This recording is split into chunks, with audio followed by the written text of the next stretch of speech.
मैंने बोला था कि रॉड ले जाओ और उसके बदले हमें कुछ और दे दो। वो तो आया हुआ है बॉक्स में, कुछ उसने उठाया हुआ है।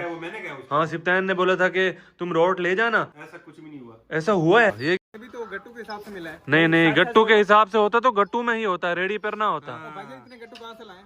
इतने गट्टू क्यों मार्केट से इजीली मिल जाते हैं यार, क्या हो गया है? सुनो बात सुनो। जी जी। अरे ले लाया हूँ और मैं आज लेके जाऊंगा। तो एक मिनट, मैं नीचे आ रहा हूँ। एक मिनट चुप। हसन टेंशन नहीं लेनी, तुम्हारा भला करता हूँ। इस दफा मैं हसन के साथ हूँ। ठीक है ठीक है। हसन को सपोर्ट मैं ऊपर ही रुकूं?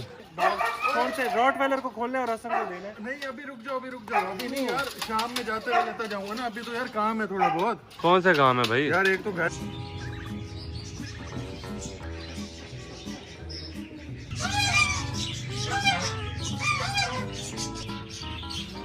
की डील पहले बनाओ, उसके बाद मैं बॉक्स खोलने दूंगा। तू साइड पे हो भाई। इसको निकालो हसन, निकालो निकालो। ये क्या चीज है? ये देखो यार भाई साहब